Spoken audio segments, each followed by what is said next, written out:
John Odrich. I'll be talking about Robert Marcellus and his clarinets. I begin on a personal note. At the age of 7, I began studying the cello. My father is a cellist. And when I was 11, I decided to switch to the clarinet. After having started clarinet lessons with Sal Amato, a close family friend, a virtuosic flutist and a marvelous doubler, I began formal study with Mr. James Abato and Buddy DeFranco. During the Korean War years in 1950, I joined the Airmen of Note, a continuation of the old Glenn Miller Air Force Band in Washington, D.C. Mr. Abato referred me to Robert Marcellus, the principal clarinetist in the National Symphony. He had shared a locker with Bob at one of the radio stations in New York and was very impressed by him. Evidently, Bob was getting started in studio work in New York at a very early age. He had to have been quite young, since at the age of 17, Bob was already playing second clarinet in the National Symphony, where Iggy Janusa was principal. So in 1950, I contacted him, started lessons, and began a lifelong expedition into the world of classical clarinetting. Bob was a wonderful teacher, a sharp diagnostician, and a truly virtuosic clarinetist. He became a close friend. At my very first lesson, I was given a list of recordings of outstanding orchestral performances featuring clarinet solos that my new teacher described as some of symphonic composers' most profound utterances. Those are Bob's words. It was an inspired assignment. This was my introduction to the great world of classical music and beautiful clarinet sounds. I quickly acquired the recommended recordings featuring Daniel Bernard, Ralph McLean, young Robert McGuinness, and Louis DeSantis. I listened, and those sounds became my siren songs to be stalked for a lifetime. Bob's Cleveland sound was the ultimate goal. As a result, the original objective to play jazz with my best clarinet sound soon morphed into embracing the world of classical clarinet, thanks to Bob's efforts. My lessons turned out to be cordial visits. He was living with his mother in a charming townhouse in Alexandria, Virginia, just over the bridge from D.C., a quick drive from Bolling Air Force Base, near where I lived. Bob had left the Air Force Band at Bolling 1 year before I arrived, and he had become the principal with the National Symphony Orchestra. My lessons took place at around 10 in the morning and ended when we had lunch prepared by his mother. It was just wonderful to be accepted into his family while away from home, and to have it in combination with a level of camaraderie and expert instruction I was fortunate to receive. It made my lessons a weekly joy. Bob would occasionally have to leave early for rehearsals, and I would have lunch and some interesting conversations with his gracious mother, who would tell me about Bob as a young boy, as only a proud mother would. She recalled how Bobby, as a youngster, would go off to school carting his bassoon case, which she laughed was almost as big as he was. It was endearing and intriguing to know that young Bob at one point was interested in the bassoon. There were many such stories and details about Bob and his family background. I learned that his father was deceased, had spent his life in the diplomatic service, and I got the impression that the family spent some time in New York when the UN was in Lake Success, Long Island, after World War II. Now, that may have been how young Bob began working in New York radio studios. After all, anyone who was able to stun Bonnard by nailing all of the 16 Jean-Jean etudes in 2 consecutive lessons was certainly capable of performing in the studios, no matter the age. Small wonder that the accomplished Mr. Abato was impressed. Those special lunches and the history of Bob's younger years established a familiarity and warmth with the family past that I could not otherwise have had. The lunches with all 3 of us present were also delightful and included discussions about improvising and the role of vibrato in jazz and classical playing. There was a bit of golf thrown in during those 3 delightful years. I also attended concerts at Constitution Hall and got many chances to hear Bob's symphonic sound live. It had a resonant and beautifully burnished quality, truly unique. I'm going to address Bob's development and try to give some insight into his choices of equipment and the story of his journey in becoming one of the most outstanding masters in the history of symphonic clarinet performance, as a virtuosic performer and also as an inspiring teacher. We'll mainly cover his development from the years in D.C. and the National Symphony to the Cleveland years in the Zell Orchestra and a bit beyond at Northwestern University in Evanston, Illinois. You know, Bob willed all of his clarinets and equipment to me, and I'm truly honored to have them.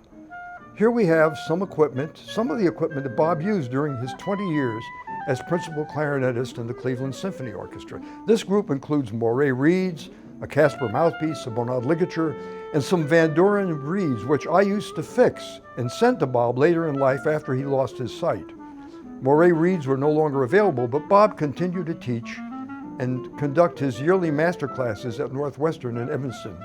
I was part of the staff of Bob's yearly master class, along with Clark Brody, Kathy Jones, Greg Smith, and others, all superb clarinetists. It was fascinating to have had the opportunity to witness Bob's growth as a teacher and performer over the 46-year period of our friendship. Hearing him play in the 1950s with the National Symphony, then with the Cleveland Orchestra in Carnegie Hall in New York, and again as a teacher at Northwestern, it was really spectacular. He was unusual in that he played often for his students and always sounded wonderful and inspiring. Once, when demonstrating his concept of playing between the notes, that was his phrase, he received a spontaneous standing ovation from the participants in the masterclass. He had simply played a slow C major legato scale from low E to high E above the staff and back down again. His sound and beautiful connection of each note, both of which were the signatures for his famous legato, were astounding. Listen to his solo in the entr'acte number 3, and the feeling that each note is propelling into the next gives the impression of singing the melody. Absolutely beautiful.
Beautiful. That is a perfect example of how a clarinet can sing a lovely melody with great elegance and beauty.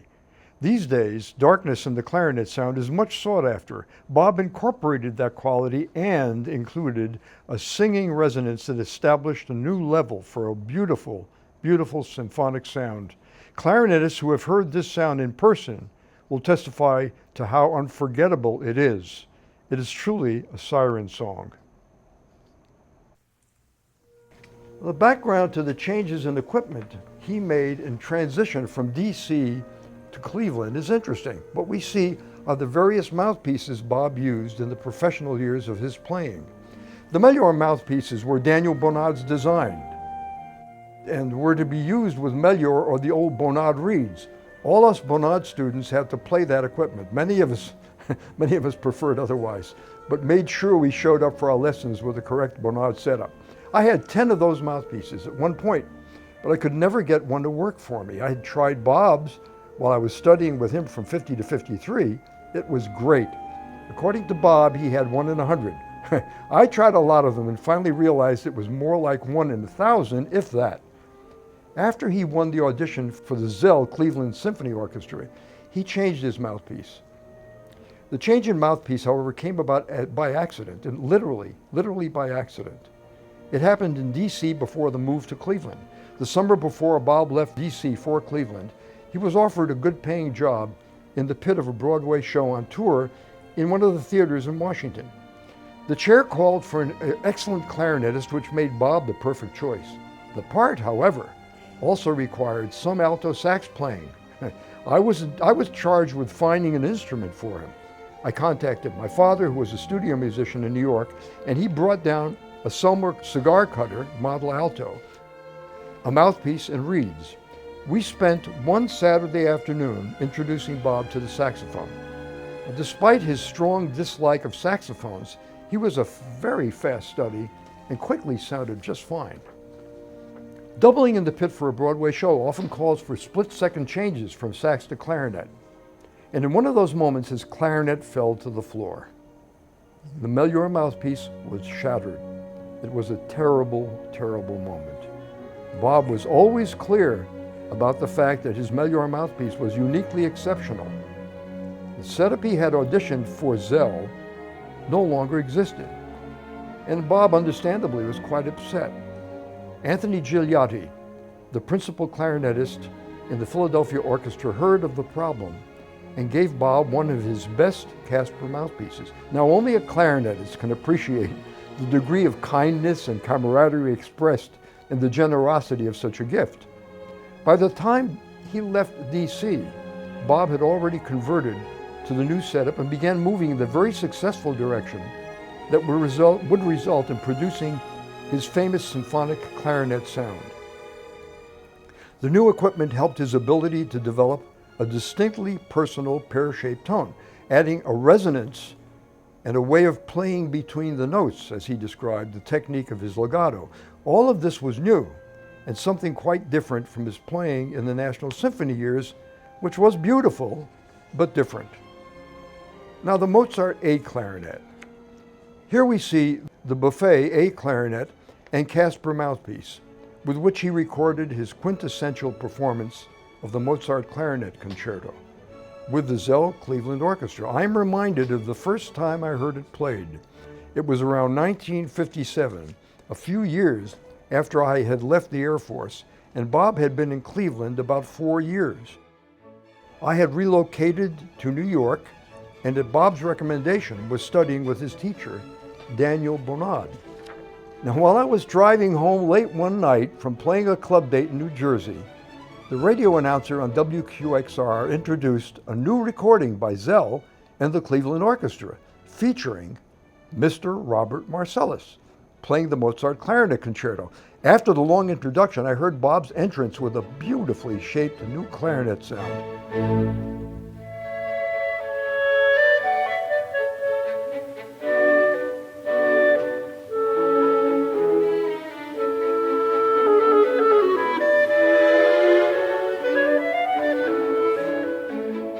I pulled over to the side of the road, parked, and turned up the volume. It was thrilling.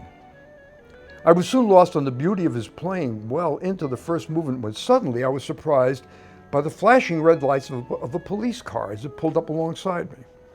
The patrolman motioned me to lower my window. I immediately complied, but before he could say a word, I jacked up the volume even more and shouted, "Listen to this, it's the most beautiful clarinet sound you'll ever hear. He's my teacher, Bob Marcellus. It's a brand new recording and it's spectacular. Just listen to this clarinet sound." I really did that. He took a long skeptical look and asked if I was really okay. I assured him, yeah, I was okay. It took several attempts. He finally left, shaking his head in disbelief. I stayed to listen to the entire recording. It was an unforgettable introduction to Bob's new sound using the equipment we are now looking at. It was a very different sound from the earlier equipment he used in DC while I was studying with him from 50 to 53. That was using Bonard's Meilleur mouthpiece and Meilleur reeds, as I said. Bob's changed to a combination of the Moray reeds with their thick bark and the Casper mouthpieces were essential in ultimately creating his unique orchestral sound with added beauty to the bottom of his tone. As I mentioned, that change actually began in DC before he left for Cleveland and was an unexpected tipping point. The new equipment and sound also became an important factor in his teaching. Bob's Cleveland tone was that burnished resonance that he had with a newly shaped warmth on the bottom of the sound that was unique and I think set a new standard for symphonic clarinet tonal production. It was quite different from his Washington, D.C. sound. Now let's examine the clarinets. We are fortunate to have the multi-talented master craftsman Tomoji Hirakata. He has worked with the Marcellus instruments and will point out some of the interesting technical features, the Mozart A clarinet and the B-flat clarinet. Tomoji is responsible for creating this video.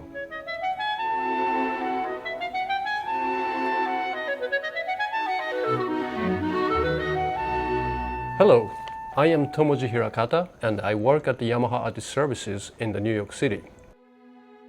When I first examined those Robert Marcellus clarinets, I immediately noticed the excellent clarinet design apparent in both instruments. B-flat serial number is 95430. The production year would be 1967, and A clarinet has 45451. A good friend of mine and the Buffet Woodwind product specialist manager, Matt Vance, told me that the serial number lists during that era are lost and missing. And his educated guess of this A clarinet production year is around 1953. Matt also pointed out that because of that production year, it would be considered pre-R13. You can confirm this by checking the G sharp and A keys on the upper joint, he said.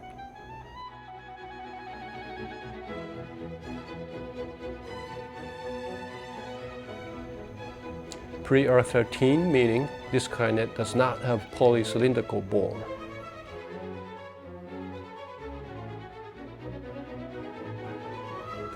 I must mention that the buffet clarinets from this era have short key posts, lower key positions, meaning that all keys are sitting closer to the body, so your fingers and the keys travel minimum distance to cover.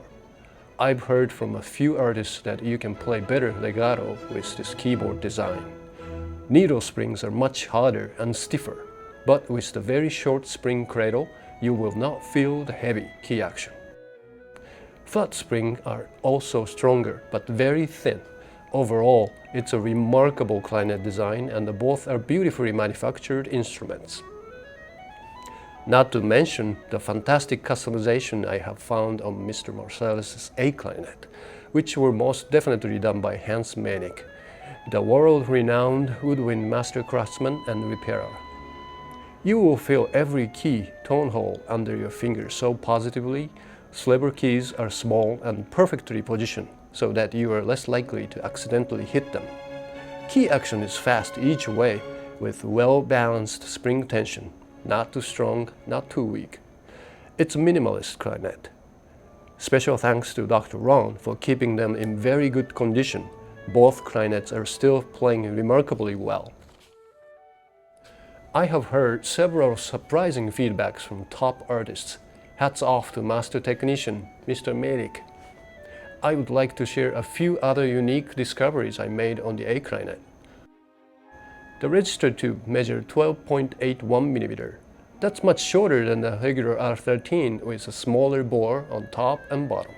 This customization may improve the undertone, grunts, in the clarion register and overall timbre, response and pitch in the upper register. The left-hand EB chimney, index finger tone hole, has a very large undercut and it has a plastic insert from the top. This insert work is meticulously done and that plastic piece is blended so well to the tone hole. It looked perfectly normal from outside. I couldn't recognize the insert and the large undercut until I started measuring. I would assume this modification does improve the 12th and has a good effect on the 3rd and the 5th partials.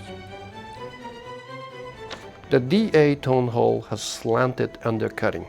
I don't think this is an imperfection, but I believe it is meant to fix the 12th and improve the timbre. The left-hand thumb tube. I found this beautiful old-style multi-threaded tube has two tapers, bigger outside and smallest inside. It also twisted counterclockwise. I've learned that this is one of Mr. Meinig's famous tweaks. Lastly, I would like to thank Dr. Ron Odrich for letting me examine and repair these amazing instruments. I have learned so much. Thank you, Tomoji. I must mention that several years ago, Maury Bakun had kindly resuscitated the A clarinet back to playing shape and had also expressed appreciation of its uniqueness. Speaking of experts analyzing the clarinets, there was a game that the technically virtuosic Hans Meinig used to play with Bob whenever it was time for a new clarinet. Meinig would collect a bevy of new buffet clarinets, inspect and test them carefully. I actually had witnessed his testing technique on one of my visits to his shop in Philadelphia. And I remember that he nailed the daylights out of a C dominant 7 arpeggio as a favorite lick, occasionally flicking off a quick 9th high D to the B flat above the staff. Not easy. He really sounded particularly good. He would pick out 3 fine clarinets that had the best wood, construction, and sound from those finalists and choose the one he guessed Bob would select. He wrote down the serial number of the winner and hid it in his drawer. Bob told me about his game and reported that after he tried all 3 clarinets and had chosen his favorite, Meinig would triumphantly reach into his drawer and show Bob the serial number of the clarinet he had chosen for him. Bob reported that Meinig had a perfect batting average. There was always a well-thought-out program for the selections that Bob made. He used the German cut moire reeds and chose the perfect combination of the Casper mouthpiece, appropriate for a particular performance. He generally worked with either a Cicero Casper 11 or Chicago Casper 13 as his favorites.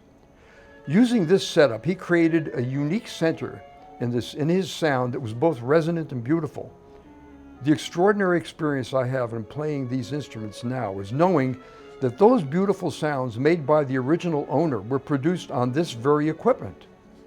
For example, one is tempted to search for a way to ferret out the secret way to create that stunningly original clarinet sound from the Zell Schubert Octet recording featuring Bob, including even resorting to old moire reeds. It leads the player to think it's in there somewhere and makes for a lot of fun on the endless odyssey in search of legato nirvana. As a result, even coming close is thrilling, but one soon realizes that as remarkable as the equipment may be, and this equipment certainly is, the original player, with all of his inherent aural variables uniquely applied, is the key. There's nothing new there.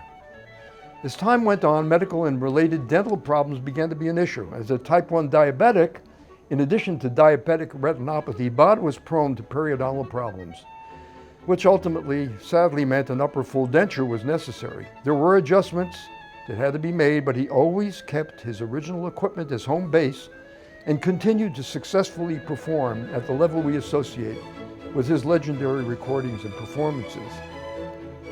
There were periods of experimentation as the years went by. There was even a period when Bob tried a double lip embouchure, soon abandoned. Then there was the glass mouthpiece trial that Zell himself was not terribly pleased with. As always, there was a carefully thought out method to deal with the consistent production of the best possible sound. Some changes in dentition can be seen in the photographs. The photographs of Bob as a high school student with a full complement of teeth and the changes as the years passed. Adjustment and embouchure, they were necessary as he adapted to a new oral structure. The resulting use of a new set of facial and oral muscles can be seen as older Bob adjusts to more stabilizing lip positions, especially pulling down the modiolus at the corners of the mouth and pulling back and down with his upper lip. Changes that actually had a salutary effect on the timbre of his sound. These were all changes necessary to stabilize the upper denture and are visible as seen in the photographs. Unseen are the major adjustments in tongue position, which were also needed. It was necessary to reprogram and coordinate the 4 intrinsic and 4 extrinsic muscles of the tongue. It's not an easy task. Despite all of these difficulties, he managed to thrive rather than survive and continued with the beautiful clarinet performances for which he was famous. Clearly, Bob was very gifted. He also had an unusual sense of humor, best demonstrated by the following, told to me by one of the Cleveland Orchestra musicians. During a break in rehearsal at Severance Hall, Bob was returning to his chair with some of the musicians already on stage. As he walked through the French horn section, he casually picked up a French horn left on one of the chairs, put it to his lips, and blasted out the signature solo from Teutolenspiegel.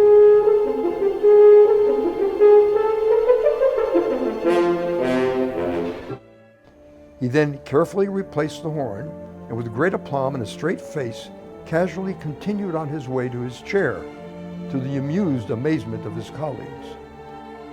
Like most highly intelligent people, Bob had a sharp sense of humor. The B-flat clarinet is every bit as exceptional as the Mozart A. The 95-430 serial number places it in the period that coincides with Karl Marx's cornering the market on that series of R13 buffets. It is likely that Bob got the clarinet from his close friend Karl Marx. Now, Karl had studied with Monod and later with Bob and owned a music store in Farrell, a small town in western Pennsylvania. He became a close friend of Bob's and imported Moray reeds along with buffet clarinets. Bob told me more than once that one could not produce his sound with any other reeds. But you know, when he was forced to use Van Doren's in demonstrations for the master classes I participated in, he actually sounded as great as ever.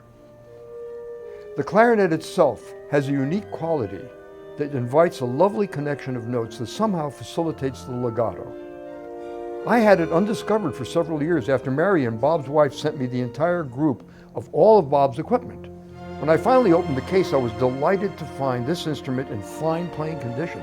I've been playing this B-flat with the Cicero Casper 11 mouthpiece and have found the combination works perfectly for me, but with my wonderful Leger reeds. Now that would certainly get a rise out of my friend Bob. But I like to think that if he could hear the results, he just might agree with me. He may even possibly tolerate the vibrato. I know. That's wishful thinking. I'm sorry, Bob. Now, there was Bob the bon vivant.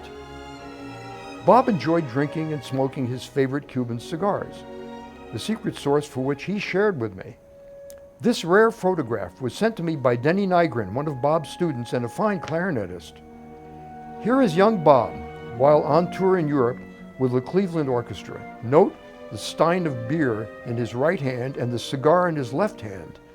Knowing him as well as I did long before the revered maestro emerged, I appreciated his human qualities, but was often moved to try to convince him that perhaps it would be in his best interest to taper those indulgences a bit, given his medical issues.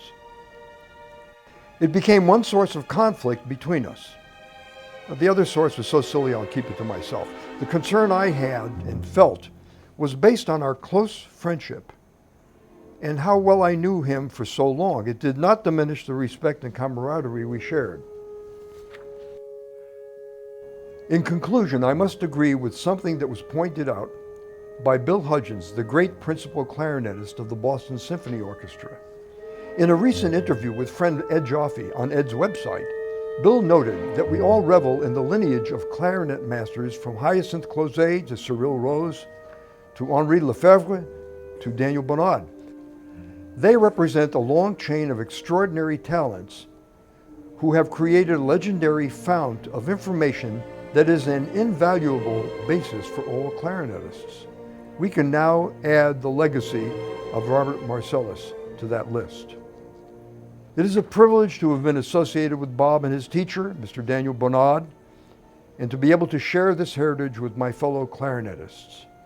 My thanks go to Tomoji Hirakata for the creation of this video and for his masterful craftsmanship and knowledge.